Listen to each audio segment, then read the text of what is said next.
Hello मेरे प्यारे साथियों, नमस्कार। स्वागत है आप सभी का आपके अपना प्यारा से YouTube channel Vidya Vihar science coaching में। कैसे आप सभी लोग? आशा करता हूँ कि सभी लोग ठीक होंगे। सो प्लीज़ हंसते रहिए, मुस्कुराते रहिए और खूब मन लगाकर पढ़ाई करते रहिए। आज की क्लास फिर से क्लास 10th का लेके आ गया मैथमेटिक्स, ठीक है, पार्ट 3, ठीक है। इससे पहले हमने पार्ट 1, ठीक है, पार्ट 1 और पार्ट 2 हमने बना दिया, ठीक है। डिस्क्रिप्शन के नीचे लिंक है, वहां से वीडियो को जाके देख लीजिएगा। ये पार्ट 3 लेके आए हैं, ठीक है। मोस्ट वीवीआई क्वेश्चन है, ठीक है बाबू। मोस्ट वीवीआई प्रश्न याद रखिएगा, ठीक है। ऐसे शॉर्ट प्रश्न आपके एग्जाम में लगातार पूछे जाते हैं, ठीक है। आप सभी लोग वीडियो के अंत तक बने रहिएगा, तभी ज्यादातर समझ में आएगा, ठीक है। और जो ये बच्चे इस चैनल पे नए आए हैं, चैनल को एक बार सब्सक्राइब करिए, लाइक कीजिए, शेयर कीजिए अपने दोस्तों तक। देखिए, समझिए इस क्वेश्चन को। कहा था यदि अल्फा बीटा बहुपद पी ऑफ एक्स बराबर इतना है बाबू, 2x² माइनस 11x प्लस 5 के शून्यक है, तो 1/अल्फा प्लस 1/बीटा का मान ज्ञात करना है, ठीक है। ये चीज आपको प्रश्न में दिया गया है। आपको बहुपद एक दिया गया है, बहुपद को पहले हम लिख लेते हैं बाबू, जो चीज है बहुपद में आपको, ठीक है, दिया है कि पी ऑफ एक्स बराबर 2x² माइनस 11x प्लस 5, ये चीज दिया हुआ है, ठीक है। और आपको ज्ञात चीज क्या करना है, 1/अल्फा प्लस 1/बीटा का मान निकालना है, ठीक है। ध्यान से देखिए सभी लोग, तभी समझ में आएगा, ठीक है। और कमेंट में बताइए जरूर कि वीडियो आप लोगों को कैसा लगा। देखिए, इसको मान लेंगे हम, ये ए का मान है और ये आपका बी का मान हुआ बाबू, ठीक है, और ये आपका सी का मान हुआ। एकदम ध्यान से देखिएगा सभी लोग। तो हमको मान किसका निकालना है, 1/अल्फा प्लस 1/बीटा का मान निकालना है, ठीक है बाबू। ये दोनों का आप एलसीएम में लीजिए तो क्या हो जाएगा, अल्फा और बीटा का क्या हो जाएगा, ध्यान से समझिए। यदि 1/4 प्लस 2/5, इसका यदि एलसीएम निकालते बाबू, या 1/5, तो ये दोनों को क्या करते हैं हम, गुना कर देते हैं, 20 हो जाएगा। एलसीएम निकलेगा तो ठीक है। उसी तरह से ये दोनों का गुना करेंगे, कितना हो जाएगा, अल्फा इंटू बीटा हो जाएगा। क्या हो जाएगा, अल्फा इंटू बीटा हो जाएगा, ठीक है। अल्फा इंटू बीटा हो जाएगा। अब देखो, अल्फा से अल्फा में भाग देंगे, खत्म हो जाएगा बाबू, क्या बचेगा, बीटा बचेगा, ठीक है, प्लस। अब बीटा से बीटा में भाग देंगे, खत्म हो जाएगा, क्या बचेगा, अल्फा। तो ये अल्फा लिख दिए। क्योंकि हम जानते हैं इन चीजों को, याद रखिएगा बाबू एक चीज को, कि अल्फा प्लस बीटा जो है, इसका सूत्र होता है -b/a, और अल्फा इंटू बीटा का जो सूत्र होता है वो c/a का क्या होता है, a होता है। तो यहाँ पर ध्यान से देखिए बाबू, अल्फा प्लस बीटा है ना, इसका मान हम क्या रखेंगे, -b/a, -b/a, फिर इनके बटे है तो बटे दे दिए। अल्फा इंटू बीटा, इसका मान क्या है, c/a, तो c/a हो गया। a से a कैंसिल हो गया बाबू, क्या बचा, बचा क्या चीज, ध्यान से देखो, -b/c। अब देखो b का मान कितना दिया है, माइनस में 11 है ना। यहाँ पर ध्यान से देखो, b का मान कितना है, -11 है। तो यहाँ भी माइनस है और यहाँ भी माइनस, तो माइनस गुना माइनस करेंगे क्या हो जाएगा, प्लस हो जाएगा। तो b का मान कितना बच गया, 11, और c का मान कितना है बाबू, 5 है। ये इसका राइट आंसर हो जाएगा। ऐसे प्रश्न ऑब्जेक्टिव में सब्जेक्टिव में दोनों में पूछे जाते हैं। समझ में आ गया होगा सभी को, एक बार स्क्रीनशॉट ले लो, ठीक है। देखिए क्वेश्चन नंबर 2 है बाबू, यदि बहुपद 3x² प्लस 4x प्लस 2 के का एक शून्यक -2 है, तो k का मान ज्ञात करना है। एक शून्यक आपको दिया गया है, तो इसमें k का मान ज्ञात करना है। ये सारे प्रश्न जो आपके क्वेश्चन बैंक से लिया गया है, और ऐसे प्रश्न जो बाबू पूछे जाते हैं, तो आप सभी लोग ध्यान से समझिएगा ऐसे प्रश्न को, ठीक है, मिस्टेक नहीं करना है एग्जाम में। देखिए, बहुपद दिया हुआ है कि 3x² plus 4x plus 2k, ये चीज दिया है, और इसका एक शून्यक दिया हुआ है, मतलब जो बाबू वो x का मान दिया है, कितना है, -2 है, ठीक है। तो इसमें हमको k का मान ज्ञात करना है। किसका मान निकालना है, k का मान ज्ञात करना है। ये p ऑफ x दिया है, p ऑफ x बराबर ये चीज दिया है, और x का भी मान कितना है, -2 है। तो यहाँ पर हम पुट करते हैं, ठीक है, इसमें हम पुट करते हैं x का मान। तो इसको यदि आप समीकरण 1 भी मान सकते हैं, ठीक है। तो लिखेंगे x का मान, लिख दो, कोई दिक्कत नहीं। समीकरण, ये तो नहीं भी लिखे होगे तो कोई दिक्कत नहीं बाबू, ठीक है। तो x बराबर कितना रखना है, -2, यहाँ देखो x है ना, तो p ऑफ -2 हो जाएगा। अब ये हो गया 3, जहां जहां x है वहां पर मान कितना रखना है, -2 रखना है। तो ये हो गया x, तो इसका मान -2, इसका वर्ग हो गया +4, ठीक है। और इसका मान कितना हो जाएगा, यहाँ पर बराबर में 0 दे देना, x शून्य, ठीक है। x का मान कितना बाबू, -2 और +2, और ये हो गया k का तो मान नहीं है ना, x का मान है, ठीक है। अब देखो ध्यान से, ये हो गया 3 और गुना 2 का यदि वर्ग करेंगे बाबू तो -2 गुना -2, माइनस गुना माइनस प्लस हो जाएगा, और 2 दूना कितना हो जाएगा, 4 हो जाएगा, 4 हो गया। फिर देखो प्लस और माइनस क्या हो जाएगा, माइनस हो जाएगा, और 4 दूना कितना बाबू 8, इक्वल में 0 याद रखिएगा, और प्लस में कितना हो गया 2 के, और बराबर में 0। ध्यान से देखो सभी लोग, इसको गुना करोगे कितना, 4 तिया 12 -8 +2 के, और बराबर में बाबू 0 हो जाएगा, बराबर में कितना हो जाएगा, 0 हो जाएगा। तो देखो 12 में 8 घट गया, कितना हो गया, 4 हो गया, और प्लस में 2 के, और बराबर में 0। यदि ये 4 को उधर लेके जाओगे बाबू तो इधर क्या बचा 2 के, और उधर जाएगा तो ये माइनस में 4 होगा, तो 2 से इसको कटा दीजिए, 2 दूना 4, तो के बराबर कितना आ गया बाबू, -2 आ गया। आशा करता हूँ कि ये भी आपको समझ में आया होगा, ठीक है। एक बार स्क्रीनशॉट ले लो सभी लोग।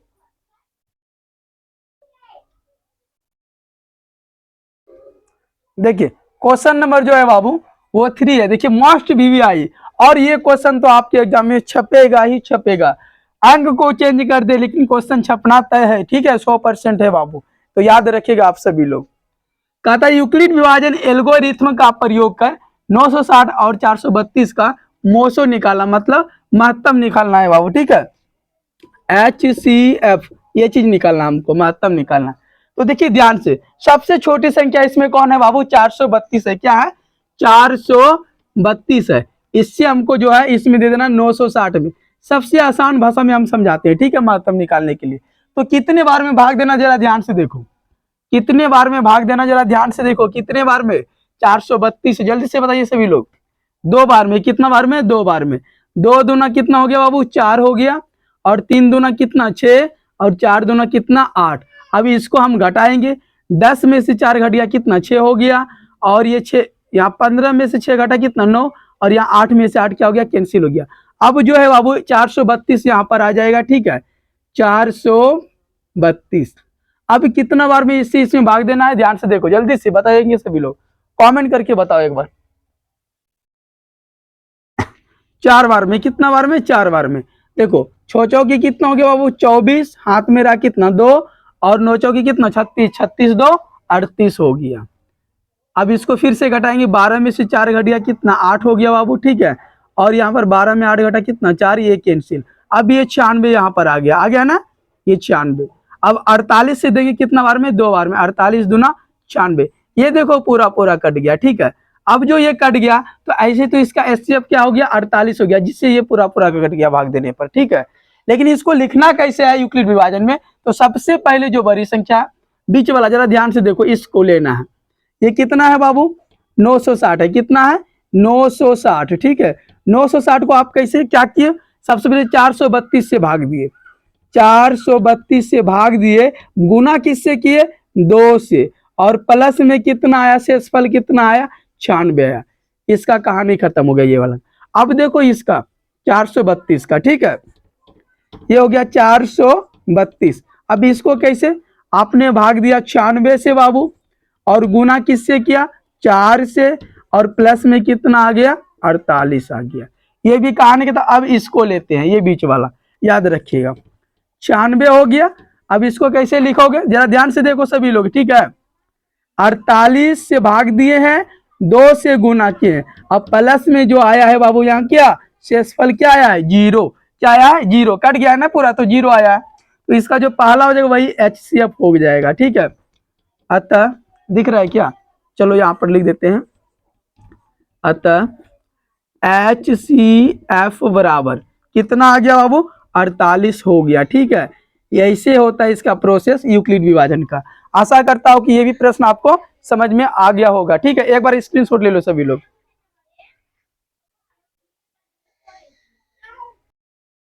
देखिए बाबू क्वेश्चन नंबर 4 है, ठीक है, और ये भी प्रश्न तो आप बनाने के लिए सीख लीजिए, ठीक है। और ऐसे भी प्रश्न भी आते हैं, आप क्वेश्चन बैंक में उल्टा के देखिए, 2023 हो गया, ठीक है, 22 हो गया, इसमें पूछा गया है ऐसे प्रश्न बाबू।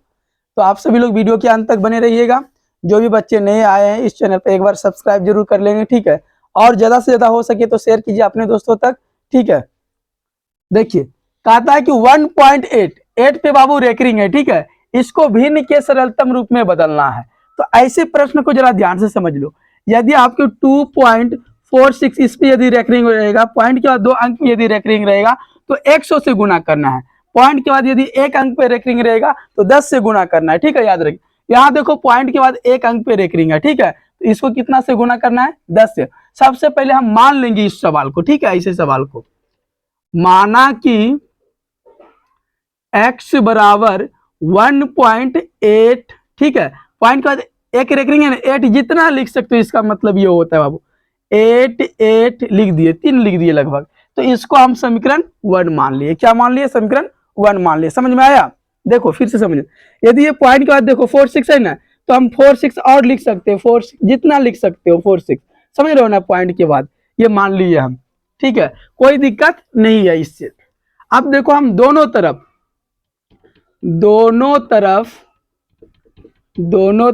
10 से गुना करने पर, 10 से गुना करने पर, ध्यान से देखिएगा एकदम, बिल्कुल बाबू सभी लोग एकदम ध्यान से देखना है, ठीक है।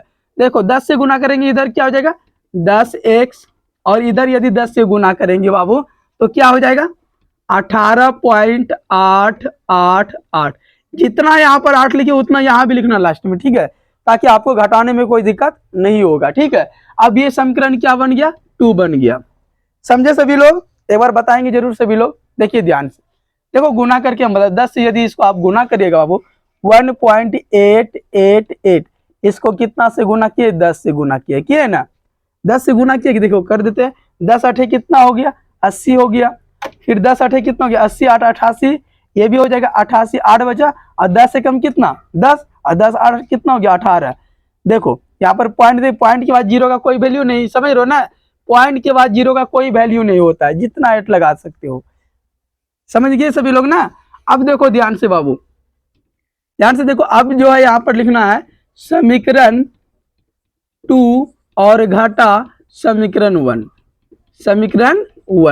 समीकरण 2 में से समीकरण 1 को हम घटा देंगे, क्या करेंगे, घटा देंगे, ठीक है, याद रखिएगा।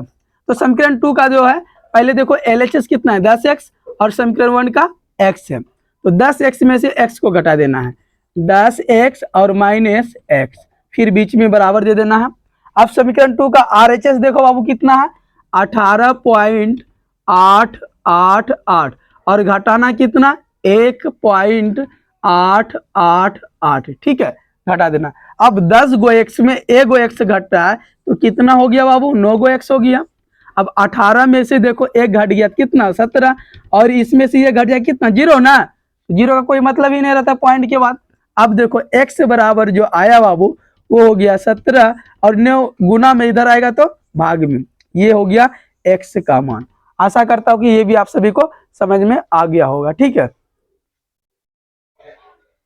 चलिए देखिए क्वेश्चन नंबर 5 है मोस्ट VVI, और ये प्रश्न ऑब्जेक्टिव में भी सब्जेक्टिव में भी, ठीक है। किसी वृत्त के केंद्र O से, देखिए लाइट के लिए थोड़ा सा यहाँ पर चमकता होगा, ठीक है, यहाँ पर चमक रहा है, ठीक है, तो आप लोग हम जो बोलते हैं उसको जरा समझिएगा, ठीक है, ध्यान से। किसी वृत्त के केंद्र O से 13 सेंटीमीटर की दूरी पर किसी बिंदु Q से खींची गई स्पर्श रेखा की लंबाई क्या होगी। यहाँ पर क्वेश्चन बोल रहा है स्पर्श रेखा की लंबाई क्या होगी यदि वृत्त की त्रिज्या 5 सेंटीमीटर दिया हो, ठीक है, याद रखिएगा बाबू। आइए ध्यान से समझते हैं, ये एक वृत्त हो गया बाबू, यह एक क्या हो गया वृत्त हो गया, और वृत्त का यह चीज क्या होता है केंद्र होता है, ठीक है। किसी वृत्त के केंद्र से, यही ना बोला गया, किसी वृत्त के केंद्र O से, कहां से O से, ये वृत्त का केंद्र हो गया, इसको O बोलते हैं बाबू वृत्त के केंद्र को, ठीक है। O से 13 सेंटीमीटर की दूरी पर, यहां से 13 सेंटीमीटर की दूरी है, ठीक है, ये दूरी कितना है बाबू 13 सेंटीमीटर है। दूरी पर किसी बिंदु Q, कोई बिंदु यहां पर रखा गया है जिसका नाम क्या रखेंगे हम Q, समझ रहे हो ना। Q से खींची गई स्पर्श रेखा की लंबाई, देखिए यहाँ पर ये कोई बिंदु खींचे हैं, इसका नाम दे देते हैं हम A, ठीक है, और इसकी जो दूरी है वो 13 सेंटीमीटर है, कितना अब यहां से देखो, इसको हम ले लेते हैं इस प्रकार से। अब यहाँ क्यू, इसको बोलते हैं क्यू। क्यू से खींची गई स्पर्श रेखा की लंबाई, यहां से इसी के समान एक स्पर्श रेखा खींचेंगे, ठीक है, इसी के समान एक स्पर्श रेखा को खींचेंगे बाबू, ये हो गया स्पर्श रेखा, ठीक है, ये हो गया स्पर्श रेखा। तो इस स्पर्श रेखा की लंबाई क्या होगी, तो देखो ये जो कोण है बाबू, ये समकोण बन जाएगा, ठीक है। और समकोण के सामने की भुजा को क्या कहते हैं हम लोग, क्या कहते हैं, समकोण के सामने की भुजा को कर्ण कहते हैं, क्या कहते हैं, कर्ण। तो ये मेरा कर्ण है, ठीक है, ये मेरा क्या है, कर्ण है बाबू, ये कर्ण हो गया। और इसकी त्रिज्या दिया है, वो क्या है, केंद्र है, तो यहाँ पर त्रिज्या हो, ये कितना है, 5 सेंटीमीटर, ठीक है, कितना है, 5 सेंटीमीटर बाबू, ठीक है।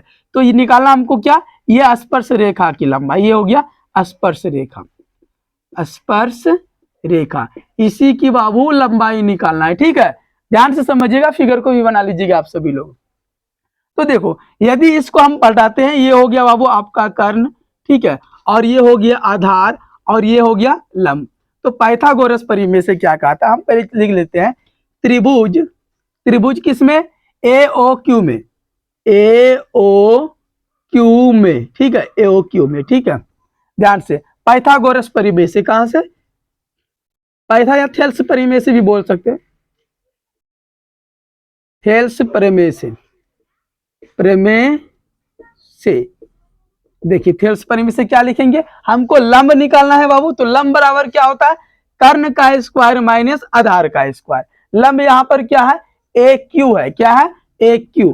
तो ए क्यू का स्क्वायर बराबर क्या हो जाएगा, लंब स्क्वायर बराबर कर्ण का स्क्वायर, कर्ण क्या है, ए ओ है, तो लिखेंगे ए ओ का स्क्वायर, और माइनस आधार, आधार क्या है, ओ क्यू है, तो ओ क्यू का स्क्वायर, ठीक है। अब ध्यान से देखो बाबू, ए क्यू स्क्वायर बराबर ए ओ, ए और ओ इसका मान कितना है, 13 है, तो ये हो जाएगा 13 का स्क्वायर, और माइनस ओ क्यू, ओ और क्यू का मान कितना है बाबू, 5 है, तो ये हो गया 5 का स्क्वायर। यदि 13 का स्क्वायर करेंगे कितना हो जाएगा, 169 हो जाएगा, मतलब 13 गुना बाबू 13 कर देना है, ठीक है। उसी तरह से ये 5 का वर्ग करेंगे कितना हो जाएगा, 25। अब इसमें से यदि इसको घटा देंगे, 9 में से 5 घट गया कितना, 4, 6 में से 2 घटा कितना, 4, ये 144, किसके बराबर, ए क्यू स्क्वायर के बराबर, ए क्यू स्क्वायर के बराबर। यदि बाबू ए क्यू का मान निकालेंगे इसमें, ठीक है, तो ये स्क्वायर है बराबर के उस साइड जाएगा, क्या बन जाएगा, रूट बन जाएगा, और रूट के अंदर कितना, 144, और 144 का वर्गमूल कितना होता है बाबू, 12 सेंटीमीटर, ठीक है। तो यही इसकी क्या निकल गया, लंबाई निकल गया, ठीक है, ये निकल गया स्पर्श रेखा की लंबाई। आई होप कि ये भी आपको समझ में आया होगा। चलिए एक बार स्क्रीनशॉट ले लो।